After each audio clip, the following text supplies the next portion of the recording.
नमस्कार, स्वागत है आपका हमारी इस पेशकश में और मैं हूं आपके साथ ऋषिका। चीन ताइवान को अपने नक्शे में मिलाने में अड़ा हुआ है। चीन ताइवान के इर्द गिर्द जमा है। चीन की सेना ने भले ही अपने मिलिट्री ड्रिल को रोक दिया है, लेकिन ताइवान के आसपास गश्त करने का फुल प्रूफ प्लान तैयार किया है। चीन की आक्रामकता को देखते हुए वॉशिंगटन में अमेरिका के रक्षा विशेषज्ञों के एक ग्रुप ने चीन के अटैक प्लान पर बड़ी रिसर्च की है।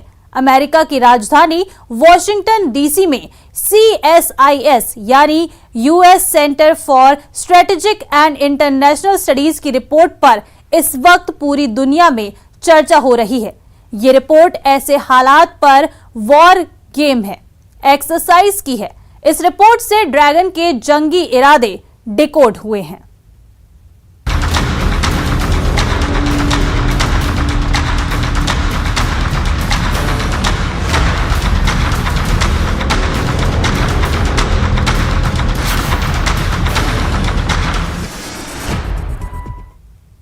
तो चीन ताइवान को अपने नक्शे में मिलाने में अड़ा है। दोनों के बीच तनातनी है। चीन ताइवान पर हमला कब करेगा, कैसे करेगा, पहला हमला कहां करेगा, किस हथियार से करेगा? दुनिया के थिंक टैंक इन सवालों के जवाब तलाशने में लगे हैं। चीन की सेना ने भले ही अपने मिलिट्री ड्रिल को रोक दिया है, लेकिन ताइवान के आसपास गश्त करने का फुल प्रूफ प्लान तैयार किया है। चीन की आक्रामकता को देखते हुए वॉशिंगटन में अमेरिका के रक्षा विशेषज्ञों के एक ग्रुप ने चीन के अटैक प्लान पर बड़ी रिसर्च की है। चीन का युद्ध प्लान डिकोड हुआ है।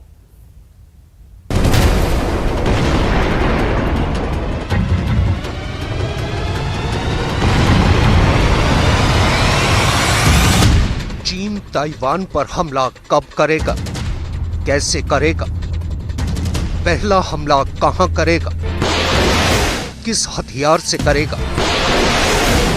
दुनिया के थिंक टैंक इन सवालों के जवाब तलाशने में लगे हैं, क्योंकि चीन ताइवान को अपने नक्शे में मिलाने पर अड़ा है।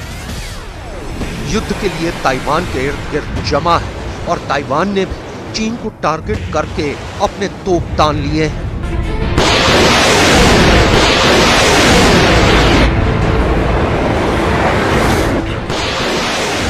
चीन की सेना ने भले ही अपने मिलिट्री ड्रिल को रोक दिया है, लेकिन ताइवान के आसपास गश्त करने का फुल प्रूफ प्लान तैयार किया है। चीन की आक्रामकता को देखते हुए वॉशिंगटन में अमेरिका के रक्षा विशेषज्ञों के एक ग्रुप ने चीन के अटैक प्लान पर बड़ी रिसर्च की है।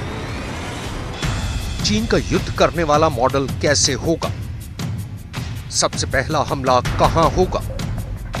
इन सब बातों के बीच चीन के गश्ती प्लेन ने ताइवान के साथ युद्ध की आशंका को बढ़ा दिया है, क्योंकि चीन ने अपनी मिलिट्री ड्रिल और उसके बाद श्वेत पत्र में ताइवान को ताकत के दम पर अपने नक्शे में मिलाने की बात कर युद्ध के खतरे को फिर जिंदा कर दिया है। Taiwan is China's Taiwan.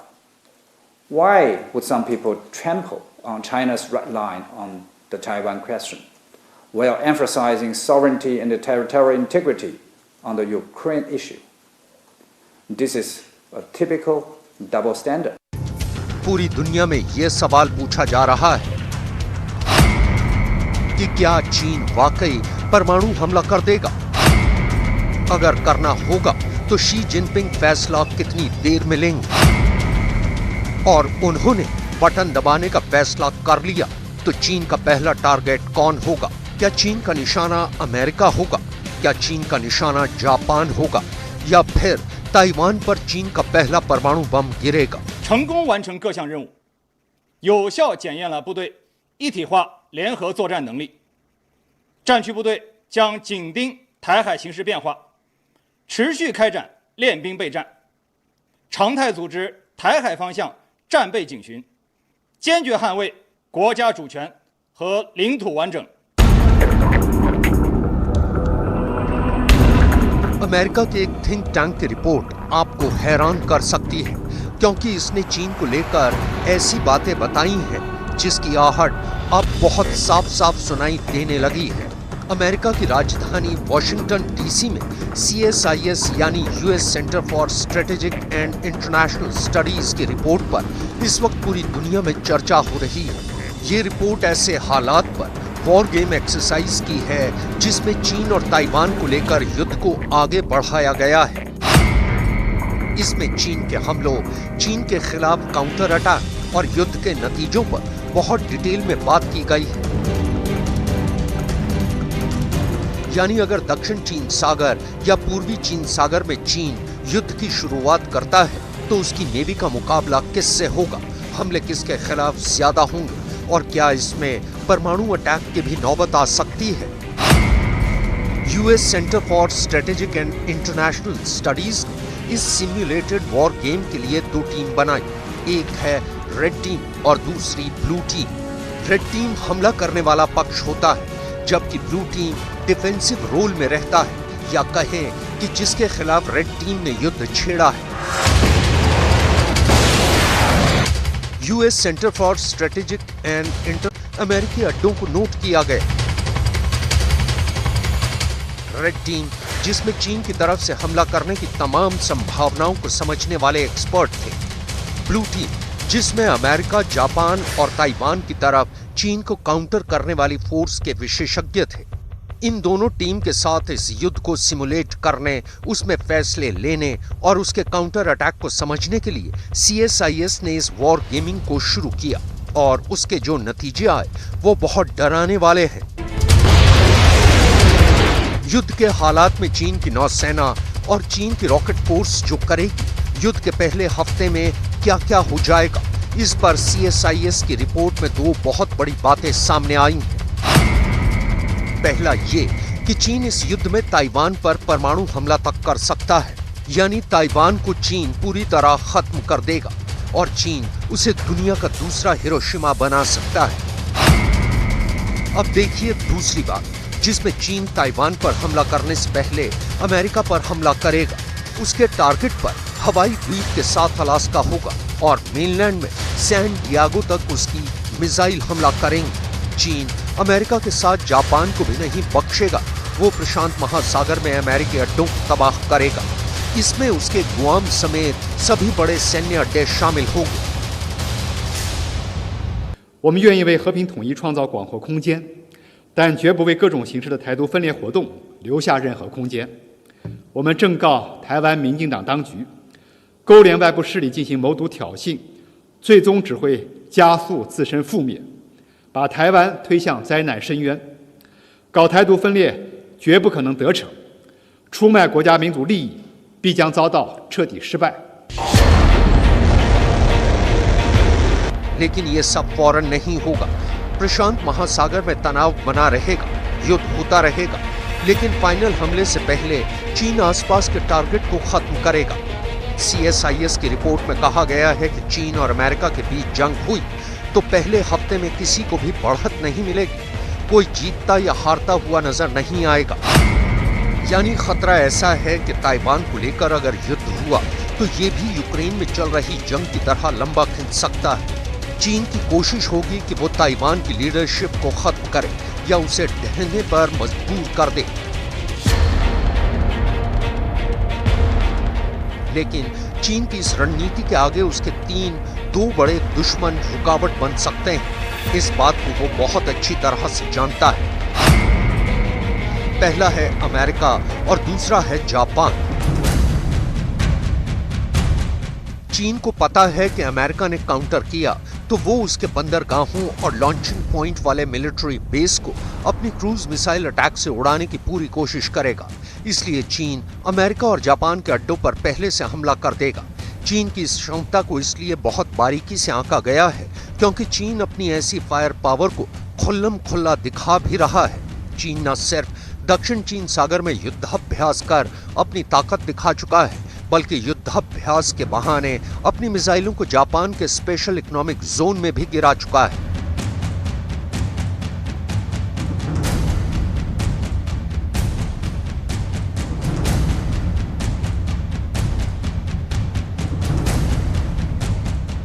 सिर्फ यही नहीं, चीन का एक एयरक्राफ्ट कैरियर अपने बैटल ग्रुप के साथ जापान के येयामा द्वीप समूह के दक्षिण में करीब 150 किलोमीटर के फासले पर देखा जा चुका है। ये जगह ताइवान से करीब 250 किलोमीटर है। चीन के इस युद्धाभ्यास में एंटी सबमरीन वॉरफेयर की भी प्रैक्टिस की गई ताकि जापान और अमेरिका की अंडर वाटर फोर्स को काबू में किया जा सके। इस दौरान चीन के लाइनिंग एयरक्राफ्ट कैरियर से 14 दिन 100 से ज्यादा उड़ान भरी गई।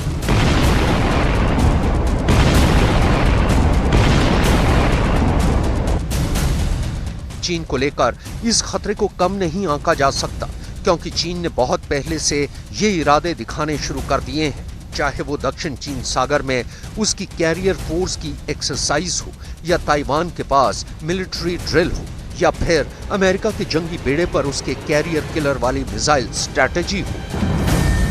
चीन की 2 मिसाइलों पर इस वक्त टोक्यो से लेकर वॉशिंगटन डीसी तक ब्रेनस्टॉर्मिंग सेशन चल रहा है।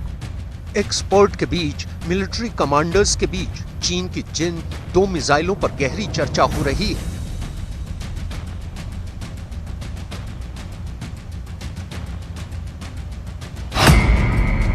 उनमें पहली है DF-21D और दूसरी है DF-26।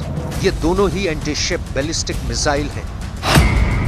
DF-21D की रेंज 1500 किलोमीटर है, जबकि DF-26 की रेंज है 5000 किलोमीटर। इनमें DF-21D ज्यादा सटीक है, जो टारगेट के 10 मीटर के दायरे में हमला कर सकती है।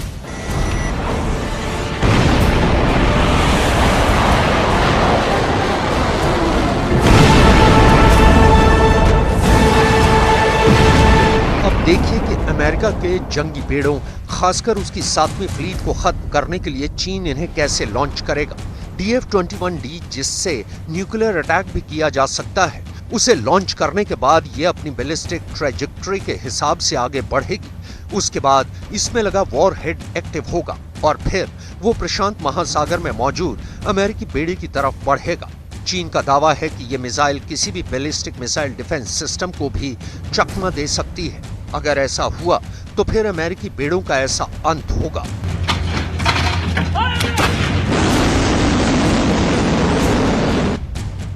अगर ऐसा हुआ तो एक ऐसा हमला हजारों अमेरिकी नौसैनिकों की मौत की वजह बनेगा। साथ ही 1 लाख टन वाले उसके सुपर कैरियर भी पूरी तरह खत्म हो जाएंगे। अमेरिका इस बात को बहुत अच्छी तरह से जानता है। यही वजह है कि वो ताइवान को लेकर आक्रामक दिखना भी चाहता है और चीन के गुस्से से बचना भी चाहता है। जबकि यूक्रेन युद्ध के बीच चीन इस तनाव को अपने लिए एक सुनहरा मौका मान रहा है।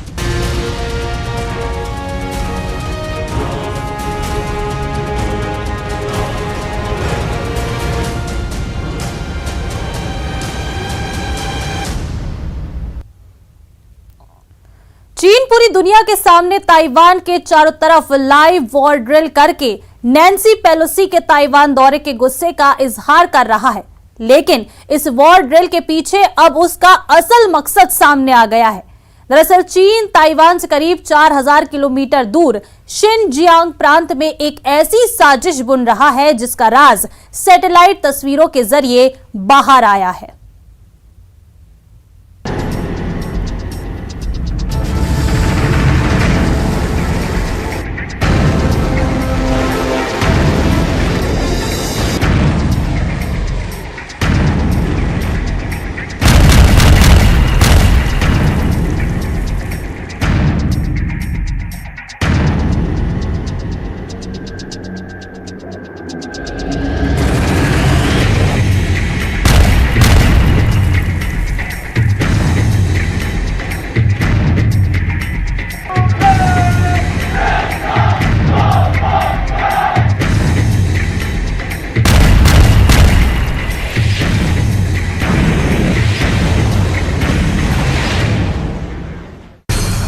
ताइवान पर कब्जे का चीन का नया प्लान।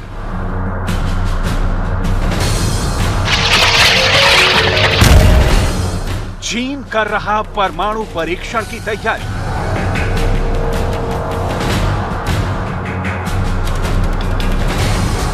चीन बढ़ाएगा परमाणु हथियारों का जखीरा।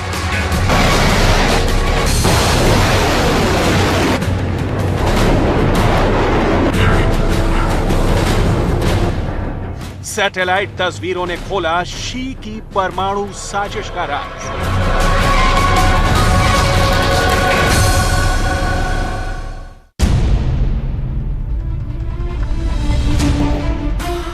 चीन पूरी दुनिया के सामने ताइवान के चारों तरफ लाइव वॉर ड्रिल करके नैन्सी पेलोसी के ताइवान दौरे के गुस्से का इजहार कर रहा है।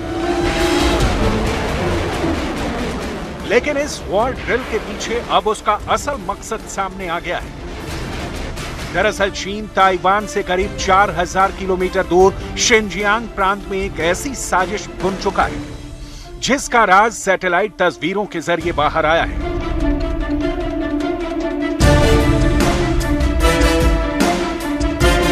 जापान की न्यूज मैगजीन निक्केई एशिया की एक खबर के मुताबिक चीन अपने शिनजियांग प्रांत के लोकनर इलाके में अपनी बरसों पुरानी बंद पड़ी न्यूक्लियर साइट पर एक नया परमाणु परीक्षण की तैयारियों में जुटा हुआ है।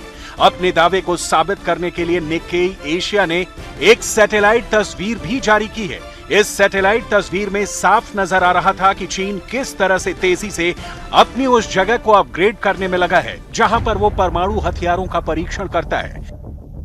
इस सैटेलाइट को देखने से पता चलता है कि चीन लोपनर न्यूक्लियर साइट पर परमाणु परीक्षण के लिए छठी सुरंग बनवा रहा है। इतना ही नहीं, परमाणु परीक्षण के लिए वो इस टेस्ट साइट पर सुरंग से कुछ दूरी पर एक सपोर्ट और सप्लाई फैसिलिटी इमारत भी बनवा रहा है।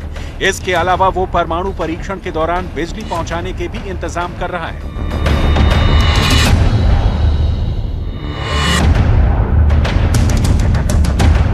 निक्केई एशिया की रिपोर्ट के मुताबिक इन तस्वीरों को 450 किलोमीटर की ऊंचाई पर मौजूद एक सैटेलाइट की मदद से हासिल किया गया है। इन तस्वीरों में शिनजियांग क्षेत्र में लोपनर परमाणु टेस्ट साइट को साफ सकता है। जिस जगह का जिक्र तस्वीरों में किया गया उसका border Kazakhstan, Kyrgyzstan, Tajikistan, Afghanistan और पाकिस्तान से सटा है।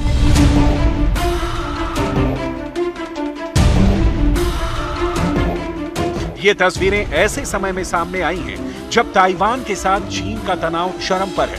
अमेरिका की geospatial company all source analysis के मुताबिक लोपनर में चीन की तैयारियों को देखकर लगता है कि वो कभी भी यहां पर परमाणु परीक्षण कर सकता है। चीन ने लोपनर में साल 1996 यानी आज से 26 साल पहले अपना आखिरी परमाणु परीक्षण किया था।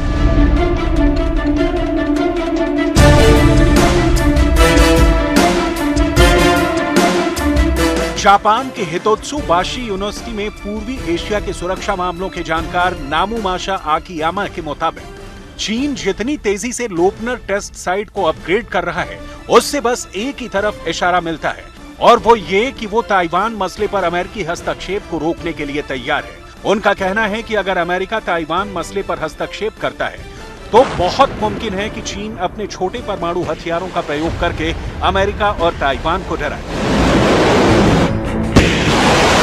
निक्केई एशिया की पहले आई एक रिपोर्ट में यह भी कहा गया था कि चीन अगर ताइवान पर कब्जा करता है तो वो पहले मिलिट्री का प्रयोग करेगा और इसके साथ साथ वो अमेरिकी एयरक्राफ्ट कैरियर को दूर भगाने के लिए छोटे परमाणु हथियारों का प्रयोग करेगा।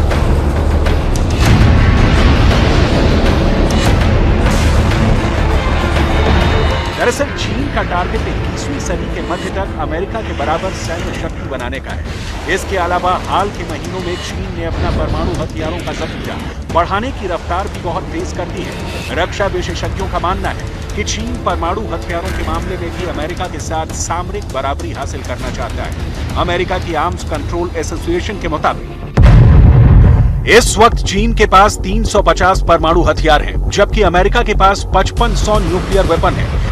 अमेरिकी रक्षा विशेषज्ञों के मुताबिक चीन साल 2027 तक अपने परमाणु हथियारों की संख्या 2 गुना यानी 700 तक पहुंचाना चाहता है। इसके अलावा चीन का इरादा साल 2030 तक अपने परमाणु हथियारों के जखीरे की तादाद में इजाफा कर उसे 1000 परमाणु बम तक पहुंचाने की है। अमेरिका के पास 1550 परमाणु हथियार सक्रिय तैनाती में है और बाकी रिजर्व में रखे हैं। इतना ही नहीं, चीन हाइपरसोनिक टेक्नोलॉजी भी विकसित कर चुका है। चीन हाइपरसोनिक ग्लाइड व्हीकल का परीक्षण कर चुका है। चीन का दावा है कि इस मिसाइल ने 100 मिनट की उड़ान में 40,000 किलोमीटर की दूरी तय की थी।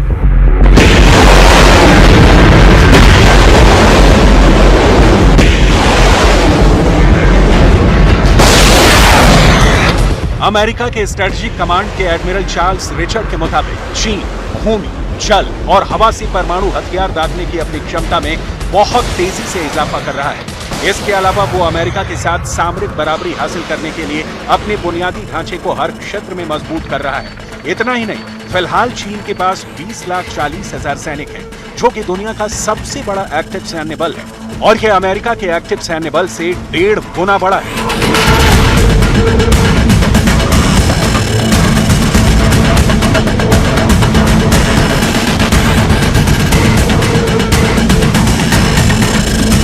आखिरकार चीन इतनी जल्दी में क्यों है? इसकी वजह भी पिछले दिनों सामने आई थी। दरअसल इंटरनेशनल मीडिया के रिपोर्ट्स में यह दावा किया गया था कि दुनिया की सबसे ज्यादा आबादी वाला देश चीन अपनी आबादी की घटती दर से परेशान है और उसकी कुल आबादी का 18% हिस्सा 60 साल से ऊपर है। इन रिपोर्ट्स में यह भी कहा गया था कि साल 2100 तक चीन की आबादी में 1 अरब तक की गिरावट आ सकती है। चीन जानता है कि घटती आबादी की वजह से उसके सामने मुश्किलें पैदा होंगी और इसके साथ साथ उसकी सेना भी कमजोर होती जाएगी। रक्षा विशेषज्ञों का भी मानना है कि इसलिए भी चीन तेजी से अपने परमाणु हथियारों के जखीरे को बढ़ाना चाहता है।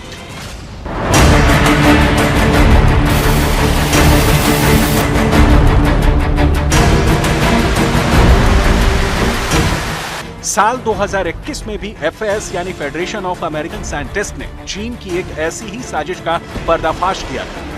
FAS ने अपनी इस रिपोर्ट में दावा किया था कि चीन अपनी ICBM यानी इंटरकॉन्टिनेंटल बैलिस्टिक मिसाइलों के नए अंडरग्राउंड बंकर बनाने में जुटा हुआ है। FAS के दावे के मुताबिक चीन अपने उत्तर पश्चिमी प्रांत यूमेन के करीब रेगिस्तान में 110 से ज्यादा साइलो यानी अंडरग्राउंड ठिकाने बना रहा है और इन साइलों से ऐसी बैलिस्टिक मिसाइल दागी जा सकती हैं जिनकी मारक क्षमता 5500 किलोमीटर से ज्यादा होगी। FAS यानी फेडरेशन ऑफ अमेरिकन साइंटिस्ट ने प्लैनेट लैब सैटेलाइट की तस्वीरों के जरिए चीन के इन खुफिया परमाणु ठिकानों की पहचान की थी।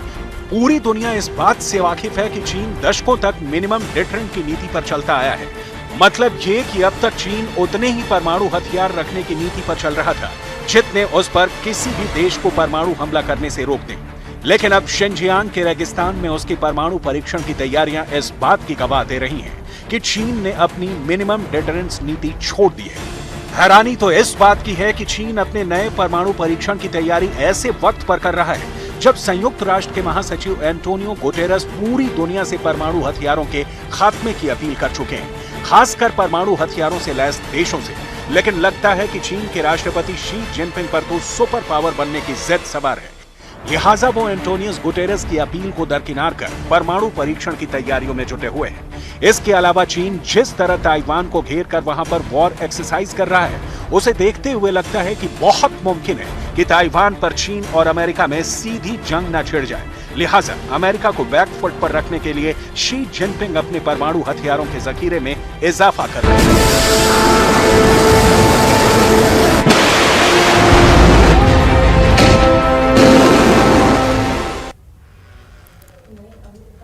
तो चलिए, हमारी इस पेशकश में फिलहाल इतना ही। नमस्कार।